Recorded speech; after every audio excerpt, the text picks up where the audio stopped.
ठाकुर की कसम।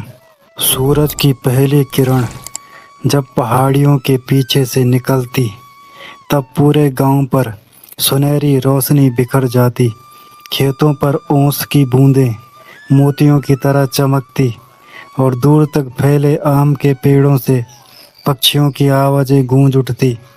उसी गांव के किनारे एक पुरानी मगर मजबूत हवेली थी। हवेली के ऊंचे फाटक पर लोहे की बड़ी बड़ी कीलें जड़ी थी। यह हवेली थी ठाकुर रणवीर सिंह की। ठाकुर रणवीर सिंह का नाम सुनते ही लोगों के मन में सम्मान पैदा हो जाता था। वह कठोर स्वभाव के थे, लेकिन अन्याय कभी सहन नहीं करते थे। गांव में कोई भूखा सो जाए, उन्हें यह मंजूर नहीं था, मगर जो झूठ बोले या धोखा दे, उसे वे कभी माफ़ नहीं करते थे। हवेली में उनके साथ कोई परिवार नहीं रहता था। उनके जीवन का सबसे बड़ा साथी था उनका सफ़ेद, ऊंचा और तेज घोड़ा बादल। बादल केवल घोड़ा नहीं था, वह ठाकुर की हर बात समझता था। ठाकुर जहाँ जाते, बादल उनके साथ रहता।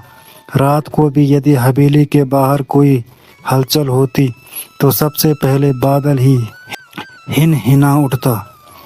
गांव के दूसरे छोर पर मिट्टी का एक छोटा सा घर था।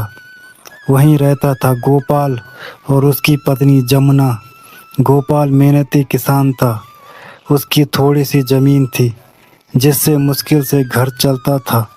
कई बार सूखा पड़ जाता, कभी फसल खराब हो जाती, लेकिन उसने कभी बेईमानी का रास्ता नहीं अपनाया। जमुना अक्सर कहती, गरीबी से डर नहीं लगता, लेकिन झूठ और लालच से लगता है। गोपाल मुस्कुराकर जवाब देता, ईमानदारी की कमाई देर से सही, मगर चैन की नींद देती है। दोनों के पास धन नहीं था, मगर संतोष बहुत था। इसी गांव में एक और आदमी था, रघु। रघु ठाकुर का दूर का रिश्तेदार था। वह हवेली में नहीं रहता था, लेकिन अक्सर किसी न किसी बहाने वहां पहुंच जाता। उसके चेहरे पर हमेशा मुस्कान रहती, मगर आंखों में लालच साफ दिखाई देता। उसे लगता था कि एक दिन पूरी हवेली और सारी ज़मीन उसी की हो जाएगी, लेकिन ठाकुर उस पर कभी भरोसा नहीं करते थे। एक शाम ठाकुर अपने घोड़े बादल पर सवार होकर खेतों का निरीक्षण कर रहे थे। तभी उन्होंने देखा कि गोपाल अकेले टूटे हुए बांध को मिट्टी से भर रहा है। यदि बांध टूट जाता तो बरसात का पानी पूरे